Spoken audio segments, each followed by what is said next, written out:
the confusing state of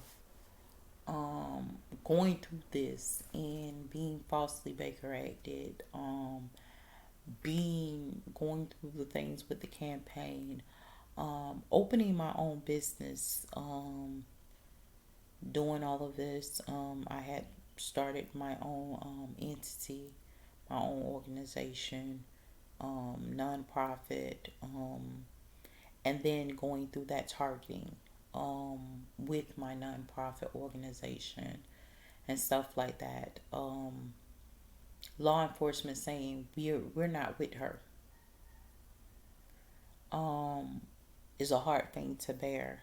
You have spent so many years working in law enforcement, and now because of the integrity that you hold and the ethics that you were taught to uphold is the very same ethics that they saying that you can't be a part of us because you have ethics.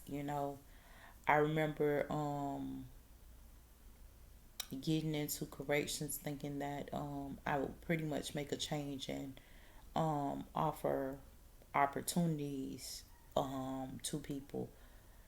I don't know how much my career in law enforcement really did, but I can say one guy I helped get out. He said they won't release him unless he had a place to go. I helped him out to find a place to go and to be able to have that opportunity of freedom. Um, there was so many different things that I was helpful with.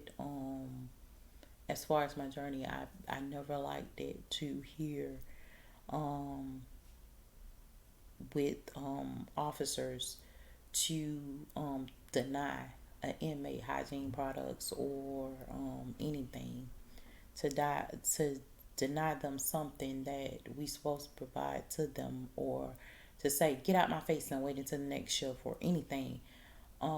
That would hurt my nerves. That would piss me off, and a lot of people didn't even know that's one of my pet peeves. These people don't have these items. They can't just go and get those items. Some of them don't even have money. When you don't have a dime to your name, and the state only gives you $20, and that same $20 that they give you, you have to pay for doctor visits. You have to pay for all this different stuff that's gonna be wrong with you, whether you doing everything the right way or the wrong way.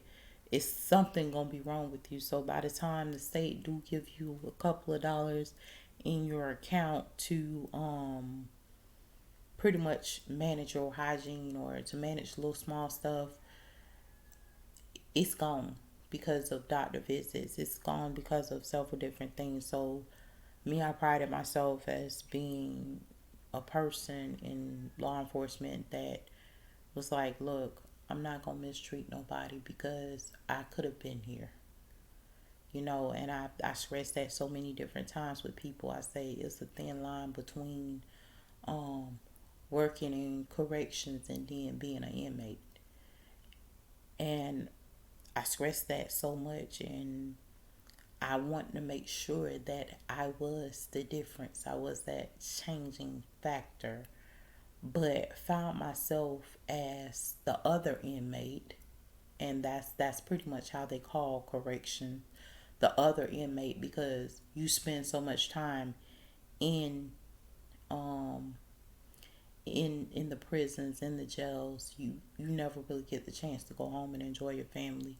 You never really get the chance to go home and be with your family, but really find out that you are the other inmate. You ain't no different from the inmate that's in there. That same stuff that's going on with those inmates are going on with you, and you're not even aware of it. You're not even conscious to it. This is a state of confusion. I'm caught in a daze, um, coming home, and can only fall directly asleep. Or I can tell you from personal experience, me showering and going to work and then coming home and under my clothing feels so dirty. My body feels dirty.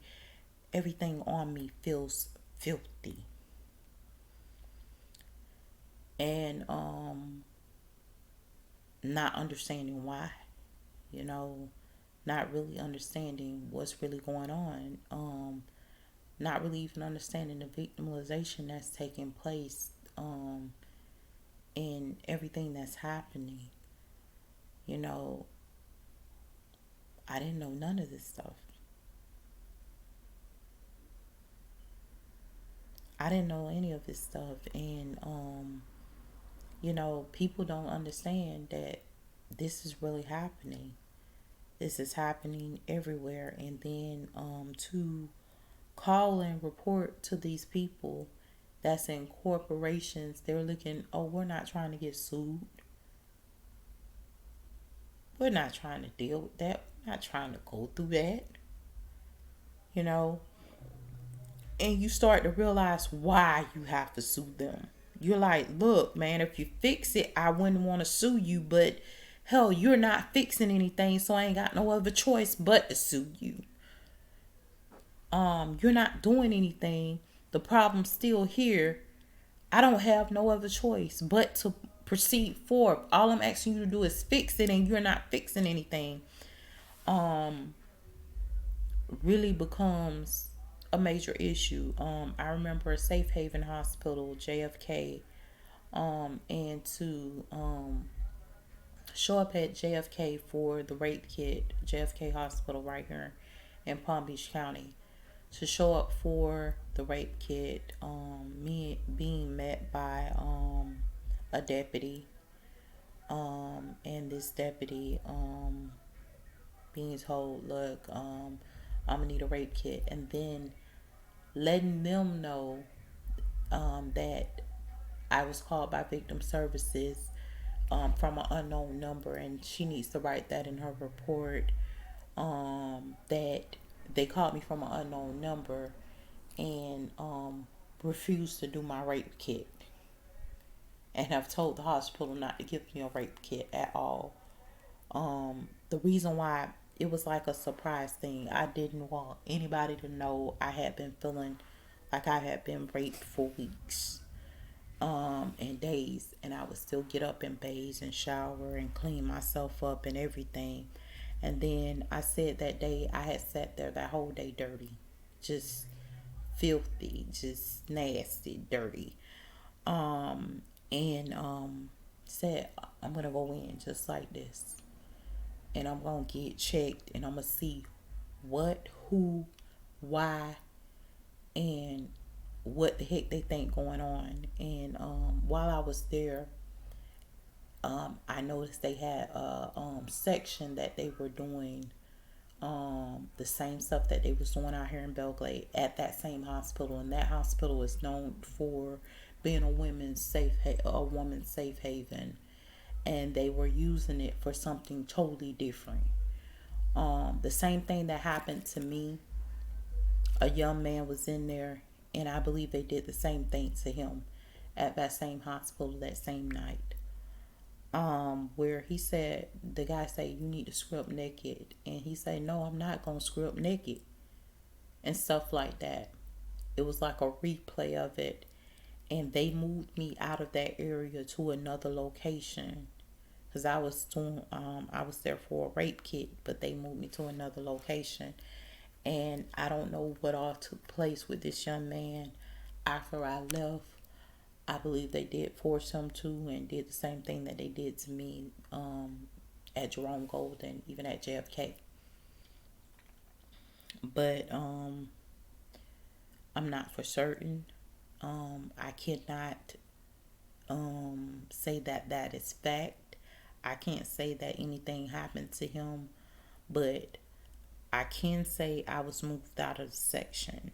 I was not allowed to continue to stay there. There were multiple other people that they just was Baker acting for no reason.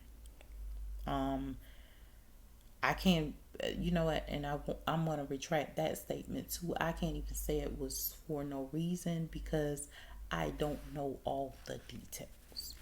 But what I will say, that all that stuff needed to be investigated, these receiving facilities, and I definitely voiced those opinions.